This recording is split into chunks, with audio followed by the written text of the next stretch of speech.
사도행전 17장 마지막 부분을 지나가면서 아덴 전도 이야기라는 제목의 말씀을 드리겠습니다. 우리는 그동안 오랜 시간 동안 이 사도행전을 읽으면서 최근 몇 주간에 이르러서는 사도 바울 일행들이 그 그리스 지역을 순회하면서 복음을 전하는 그 모습을 우리는 본 바가 있습니다. 빌립보에서 점치는 여종을 귀신을 내쫓으면서 고발을 당해서 빌립보 감옥에 들어간 적도 있었고, 또 데살로니가로 넘어와서 야손 집에서 머물면서 복음을 전하다가 또 습격을 당하면서 또 도피하고, 또 야손은 그 와중에 보석금을 내고 풀려나고, 이런 일들이 그동안 있어 왔습니다. 그리고 베레아로 넘어와서 베레아 사람들은 또 신사적이고 너그러운 사람들이라서 이 말씀이 무엇인가 하면서 날마다 그 성경 말씀을 상고했다. 그런 말씀도 우리가 받고, 그러면서 점차 내려와서 아덴까지 내려옵니다. 아덴 혹은 아테네 그렇게 이야기를 하죠. 그리스의 수도입니다. 이 아덴에 내려온 이 사도 바울이 그 아덴 시내를 이렇게 돌아보니까 거기에 수많은 우상들이 있는 것을 보면서 분노하면서, 그러면서 너희들은 종교심이 많도다. 또 너희들은 알지 못하는 신에게도 그렇게 제사를 드리는구나. 그러면서 너희들은 끊임없이 새로운 것을 탐하는구나. 그러면서 그 수많은 우상들을 세우고 그 우상을 섬기는 그 아덴 사람들을 책망하기도 하면서, 그러면서 하나님의 선지하심, 또 하나님의 전능하심, 그리고 그리스도의 죽으심과 부활을 이렇게 증거하면서 이 아덴에서의 복음 활동을 이렇게 전개하고 있다라는 말씀을 우리가 지금 보고 있습니다. 오늘 이 말씀을 우리가 좀 이해하기 위해서 본문을 보니까 이 아덴에 내려간 이 바울이 수많은 우상들이 있는 것을 보게 됩니다. 역사학자들의 기록에 보면은 그 당시 바울이 전도 활동할 때 이 아덴 지역에 무려 한 3만 개 이상의 어떤 우상 혹은 신상 혹은 그들이 섬기는 어떤 영웅상들이 그렇게 있었다, 이렇게 보고를 하고 있습니다. 수많은 그런 우상들을 섬겼죠. 그럴 수밖에 없는 것은 이 아덴은 이제 그리스의 수도고, 역시 그리스는 유럽의 문화와 학문을 대동시킨 나라고, 이것이 로마로 들어가서 꽃을 피운 그런 과정을 우리가 알고 있죠. 그러면서 철학의 본산지고, 학문과 정치의 본산지고, 그리고 수많은 신화를 만들어 놓은 그런 나라라고 하는 것을 우리는 알고 있습니다. 바카스, 신의 이름 있잖아요. 바카스도 비너스, 아프로디테, 다프네, 타이탄, 포세이돈, 또 이런 모든 이름들이 다 신의 이름들입니다. 심지어 이 아테네라고 하는 이 도시 이름조차도 신의 이름입니다. 그러면서 여러 우상들을 만들어 놓고 거기다가 비너스, 바카스, 포세이돈 그런 이름들을 붙이다 못해서 나중에는 알지 못하는 신이라는 이름까지 그렇게 붙였다는 거죠. 그러면서 그 우상들을 섬기면서 그 우상의 헛됨, 또 하나님의 살아계심, 이런 것을 증거했을 때 에피쿠로스 학파들과 스토아 학파들과 논쟁이 일어나면서 아레오바고 광장에서 논쟁 내지는 설교를 하는 말씀이 오늘 본문의 내용인 겁니다. 그러면서 여기 좀 생소한 이름들이 나오고 있는데, 에피쿠로스와 스토아 철학자들이란 말이 18절에 나와 있어요. 이 사람들이 누군가 하면은 말씀드린 것처럼 이 그리스는 철학의 본산지잖아요. 그래서 많은 철학자들이 살고 있었고, 이미 기원전 약 한 400년쯤에 소크라테스가 활동했던 그런 나라 아닙니까? 그랬던 나라이기 때문에, 철학의 본산지이기 때문에 나름대로 철학의 학파들이 있었다, 이렇게 보는 겁니다. 그러면서 에피쿠로스라고 하는 철학 학파, 또 스토아라고 하는 철학 학파들이 그 당시에 있었다라고 하는 것이고, 그러면서 한 3만 개 이상 되는 우상을 섬기면서 심지어 알지 못하는 신에게라는 이름까지 붙였던 이런 모습 보면서 아레오바고 광장에서 이 철학자들과 아테네 시민들과 한판 논쟁을 벌이고, 그리고 그 우상들의 헛됨과 하나님의 살아계심과 전지전능함을 말씀하고 있는 것이 이 본문의 내용인 겁니다. 아레오바고라고 하는 이제 말이 나오는데 이것은 어떤 지역의 이름을 얘기합니다. 그 아테네 시내 어떤 언덕 위에 있는 넓은 광장, 거기서 철학적인 토의도 하고 또 거기서 재판도 하는 그 넓은 광장이 아레오바고 광장인데 그 아레오바고 광장에서 철학자들과 이 논쟁을 지금 벌이고 있는 걸 볼 수가 있습니다. 그러면서 우리가 지금 읽은 이 16절부터 34절까지의 말씀에는 후반부에는 사도 바울의 설교가 나와 있고 전반부에는 아테네 시민들이 어떤 심성을 갖고 있는 사람들이냐라고 하는 것을 세 가지로 이야기하고 있습니다. 첫 번째는 그 아테네 사람들은 새로운 것에 대한 끊임없는 탐심이 있었다. 이런 이야기를 하고 있습니다. 그 말씀이 어디 있는가 하면은 여러분 그 19절을 보시면 19절 보겠습니다. 그를 붙들어 아레오바고로 가며 말하기를 내가 말하는 이 새로운 가르침이 무엇인지 우리가 알 수 있겠느냐. 새로운 가르침.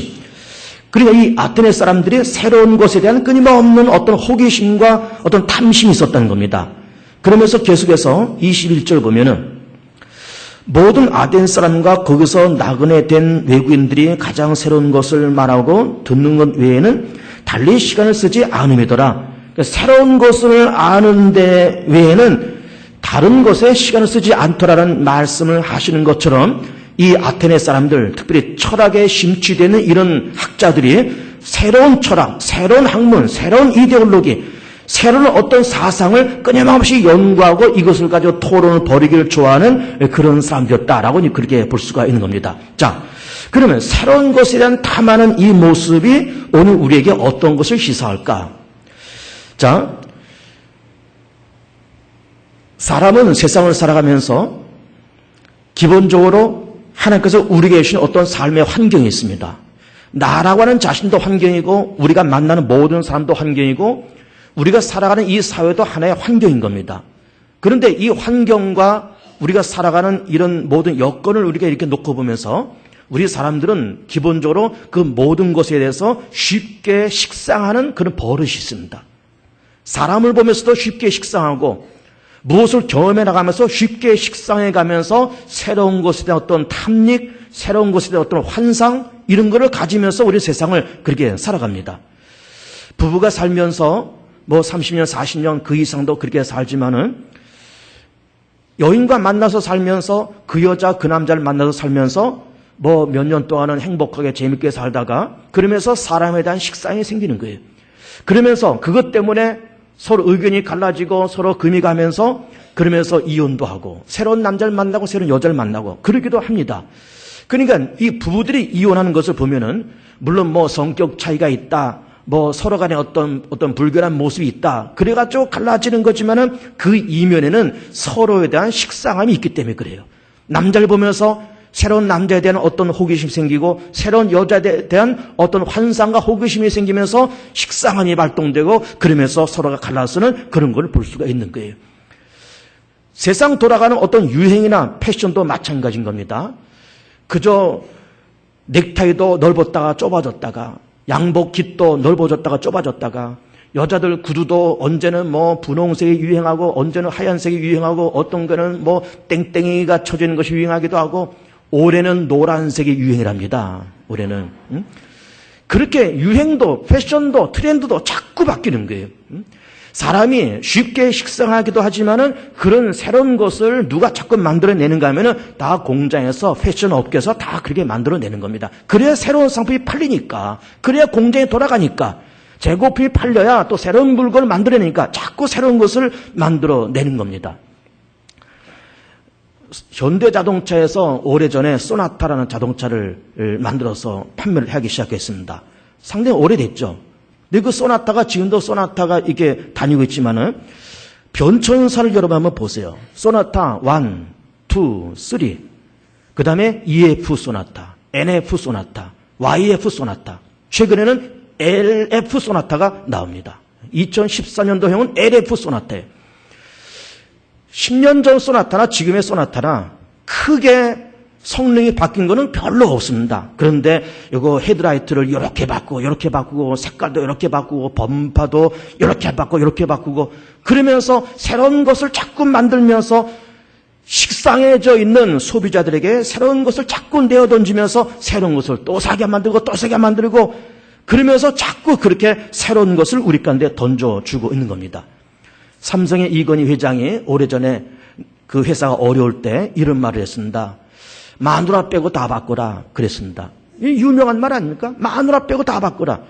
세상은 자꾸 바뀌고 해마다 유행이 바뀌고 트렌드가 바뀌고 소비자들의 욕구가 바뀌는데 삼성이 언제까지나 이런 거 만들어서 팔고 그러면 되겠느냐? 자꾸 모델도 바꾸고 성능도 바꾸고 색상도 바꾸고 기능도 바꾸고 자꾸 다 바꿔서 마누라만 빼고 다 바꿔서 소비자들의 입맛에 맞는 것을 만들어야 되지 않겠냐? 라고 하면서 그렇게 그 유명한 말을 남겼던 거예요. 그러니까 세상 풍조는 나날이 갈려지는 겁니다. 사람은 쉽게 식상하고 새로운 것에 대한 어떤 갈망, 새로운 것에 대한 어떤 호기심, 새로운 것에 대한 어떤 환상, 이런 판타지가 다 그렇게 있는 거예요. 그러면은 그렇게 모든 것이 급하게 바뀌어지고 새로운 것을 요구하는 이런 사람들의 마음 속에 성경은 그럼 뭐라고 말씀하실까? 전도서 1장 9절 말씀 보시면 이런 말씀 하시고 있습니다. 해 아래는 새 것이 없나니 이렇게 말씀하고 있어요. 이게 놀라운 얘기 아닙니까? 우리는 맨날 새 것, 새 것. 그런데 성경에서는 해 아래 새 것이 없다 이렇게 말씀하고 있어요. 그럼 새 것이 없다는 말씀이 뭘까? 우리가 새롭게 만들어 놨다. 새로운 것을 발명했다. 새로운 것을 발견했다. 라고 하는 것은 이미 과거에 있었다고 하는 거, 있었던 것이라는 거죠. 하나님이 이미 다 만들어 놓은 것, 이미 과거에 있는 것을 사람이 새롭게 발견하기 때문에 해 아래 새 것이 없다. 그런 말씀을 하시고 있는 것이고 또 새 것이 없다고 하는 말에 다른 각도로 그 말씀을 해석하면은 이 세상에는 새로운 것을 찾으려고 하는 인간의 어떤 호기심과 탐심이 있지만은 그렇게 찾아봐도 별 것이 없다. 그 말씀을 하고 있는 거예요. 새 것을 경험해봐도 별 것이 없다. 그러면서 전도서에서는 계속해서 무슨 말씀을 하시고 있는가 하면은 눈은 보아도 족함이 없으며 귀는 들어 차지 않느니라. 많은 것을 들어도 귀에 차지 않고 이것저것을 보아도 족함이 없다. 그 말씀을 하시고 있는 거예요. 여러분 보세요. 이제 우리 신문을 보면은 그 신문 하단에 여행사 광고들이 자주 나옵니다. 그러면서 동남아 3개국 4박 5일 59만 9천 원. 뭐 서유럽 3개국 159만 9천 원. 뭐 그런 광고들이 여행사 광고들이 잘 나와 있습니다. 그래서 우리는 그러면서 그 광고 문구가 뭐 세계 뭐 7대 불가사의 이것은 뭐 죽기 전에 꼭 봐야 될 어떤 관광 상품 뭐 최상의 서비스 뭐 그런 광고 문구들이 있어서 우리가 그런 패키지 상품의 호기심이 발동돼 가지고 우리가 가면서 관광하지만 관광하는 것 자체가 나쁜 것은 아니지만 가서 보면 별것도 아니에요. 가서 보면 별것도 아닌 겁니다. 뭐 피라미드, 스핑크스, 뭐 대단한 뭐 세계 7대 불가사의 뭐 그러지만 가서 보면 그냥 돌덩어리가 있는 거예요. 캄보디아 앙코르와트 뭐 이거 천 몇백 년 동안에 뭐 이렇게 묻혀 있다가 발견한 뭐 이 세계 문화유산 뭐 그러지만은 가 보면 그냥 절간인 거예요. 귀신들이 버글버글거리는 그냥 절간인 거예요.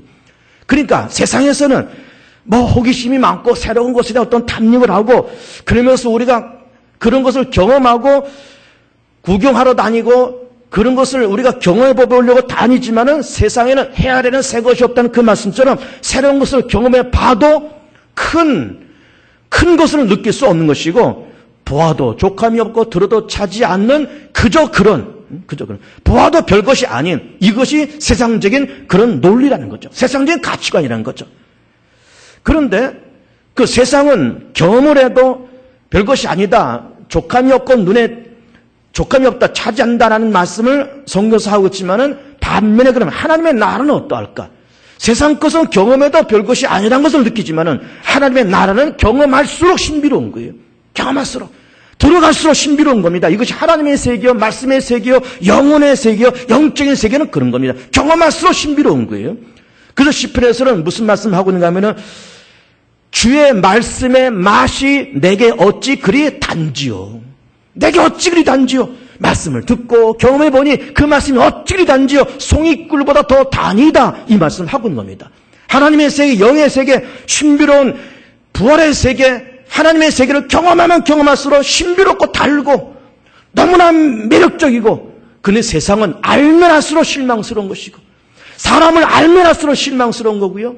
세상은 경험할수록 실망과 허무함이 찾아오고 마음속에 족함이 없는 것이 세상적인 그런 가치관인 거예요.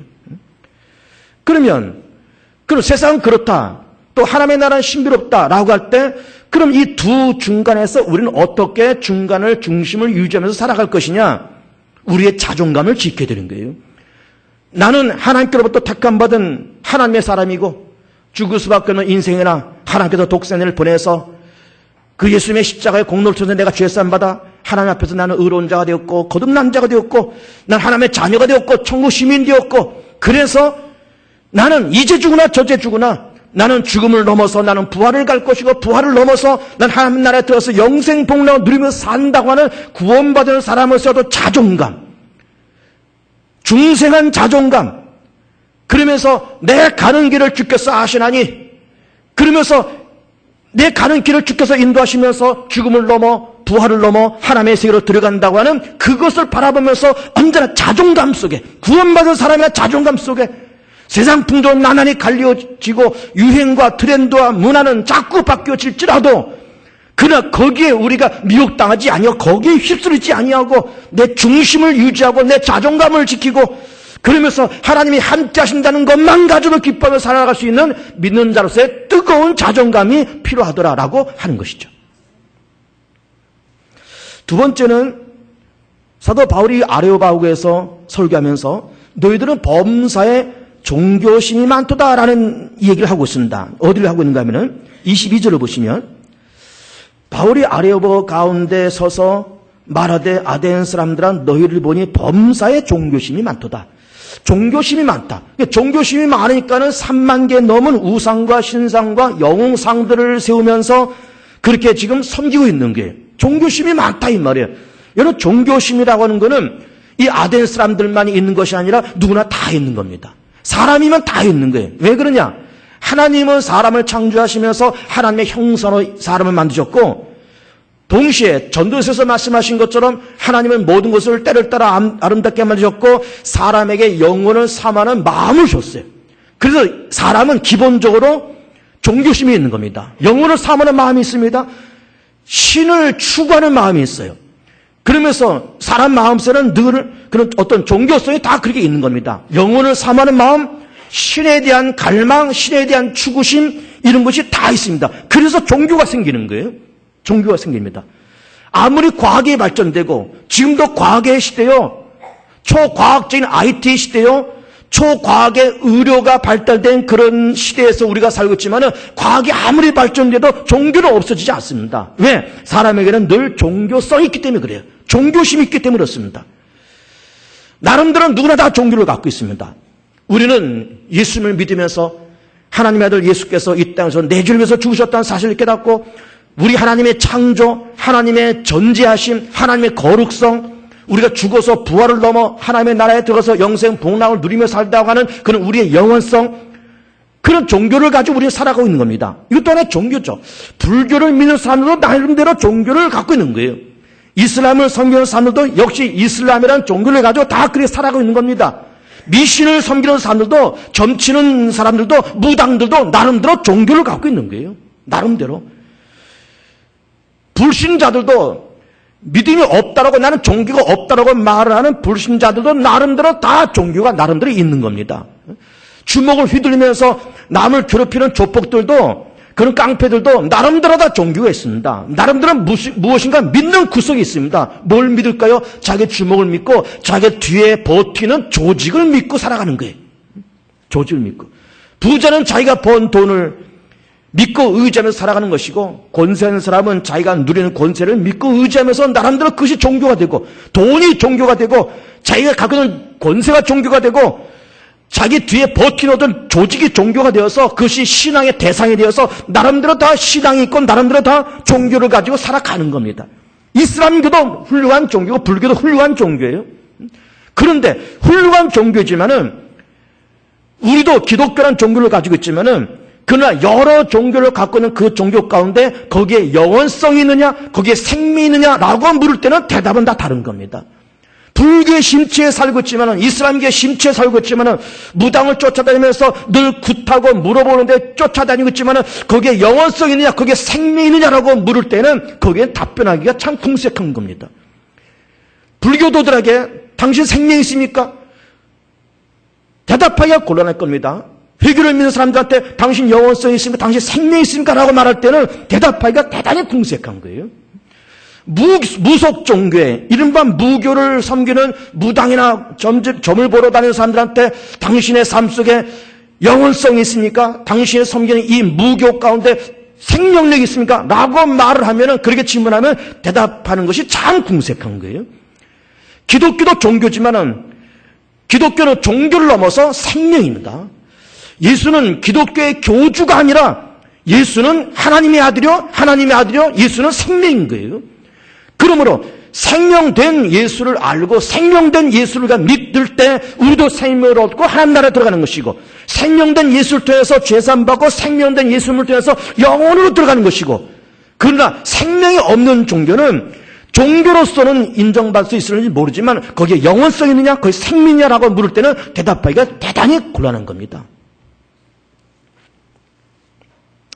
세 번째는 아덴 사람들 향해서 이들이 3만 개 넘는 우상과 신상을 만들어 놓고 이름을 붙이다 못해서 나중에는 알지 못하는 신에게라는 이름까지 붙였다는 거예요. 그 말씀이 23절에 있습니다. 보겠습니다. 내가 두루다니며 너희가 위하는 것들을 보다가 알지 못하는 신에게라 새긴 단도 보았으니 그런즉 너희가 알지 못하고 위하는 그것을 내가 너희에게 알게 하리라. 이름을 붙이다 못해서 나중에는 알지 못하는 신이라는 이름을까지 붙였다는 거예요. 그렇습니다, 여러분. 이 말씀이 뭘까? 알지 못하는 신에게라는 이 말이 뭘까? 이것은 세상 사람들이 세상을 열심히 살지만, 열심히 돈 벌고, 열심히 사업하고, 열심히 나름대로 종교를 갖고, 열심히 문화생활하고, 열심히 살지만은 세상 많은 사람들은 대부분 그 결과와 끝을 모르면서 세상을 살아갑니다. 9988234 유명한 말 아닙니까? 그러면 그들도 99세까지 팔팔하게 살다가 한 2, 3일 앓다가 죽자 그렇게 말하지만은, 그렇게 살면서 그러면서 웰빙도 하자, 웰다잉도 하자, 별별 얘기를 다 하면서 그러면서 돈도 벌어야 되고 권세도 누려야 되고 다 그렇게 살지만은, 그렇게 살면서 그 삶의 결과가 뭐냐라고 하는 것을 그들은 모르는 거예요. 죽으면 끝이겠지라고 말하지만 그건 그처럼 어리석은 대답은 없는 거예요. 열심히 무당을 쫓아다니지만은 그 결과가 어떠냐, 그건 모르는 거예요, 그 사람들이. 그때 망하는 것도 모르는 거예요. 열심히 귀신한테 제사 드리고 열심히 우상 섬기면서 우상에 제사하는 것은 귀신에 가는 것이니 나는 너희들이 귀신과 교제하는 자가 되는 것을 원치 아니하노라 라고 말씀하신 것처럼 우상 섬기고 제사 드리면서, 그러면서 귀신과 교제하면서 그 귀신 때문에 망하고 귀신 때문에 자녀들 망치고 귀신 때문에 질병이 찾아오고 귀신 때문에 어려움이 찾아오는 그 결과를 모르면서 그렇게 살아가더라 그 말이에요. 열심히 나름대로 종교를 갖고 있다 말하면서 불교에 심취하고 이슬람교에 심취하고 무교에 심취하고 별별교에 다 심취하지만은 그 결과에 물론 영원성이 있느냐 생명이 있느냐라고 얘기할 때 대답해도 궁색할 뿐만 아니라 그런 것을 쫓아다니면서 얻어질 그 허무함, 나중에 찾아올 그 허무함, 나중에 찾아올 그 공허함, 이게 아무것도 아니었구나. 이렇게 열심히 쫓아다녔는데, 열심히 종교심을 가지고 쫓아다녀봤는데 이게 아무것도 아니었구나 하고 생각할 그 결과를 모르면서 사람들은 살아가더라 그 말이에요. 사람들은. 젊은 사람들의 조폭에 대한 그런 환상이 있지 않습니까? 그냥 키가 우람하고 등치도 크고 깍두기 머리 딱 하고 까만 양복 입고 한 10대 명이 몰려다니는 거 보면은 이 젊은 사람들이 특별히 10대들에게는 우상인 거예요. 그런데 뛰어들어가서 처음에 뭐 좀 앞잡이 좀 하다가 뭐 이렇게 하다가 나중에 그들의 결과가 어떤지를 젊은이들이 모르는 거예요. 그렇게 해서 자기 망가지고 가정 깨지고, 젊었을 때는 씩씩거리면서 다녔을지 모르지만 나이 40 들고 50 들고 60 들어서 가정도 깨지고 가진 것 없고 몸에 병 들고 아무것도 없는 폐인이 되어가는 그 결과를 젊은이들이 모르는 거예요. 도박에 빠지고 그러면서 한 번 해서 일확천금 거둘 것 같지만 그렇게 하면서 그 나중에 찾아올 그 어려움을 모르면서 도박에 빠지고 조폭에 빠지고, 그러면서 그 결과를 모르면서 사람들이 다 그렇게 살아갑니다. 결과를 모르면서. 여러분 보세요. 요즘 우리나라도 과거에 떵떵거렸던 대통령들 다 털리는 거 봐요. 다 털리는 거. 그런 실세로 떨어질 그 결과를 그때는 몰랐습니다.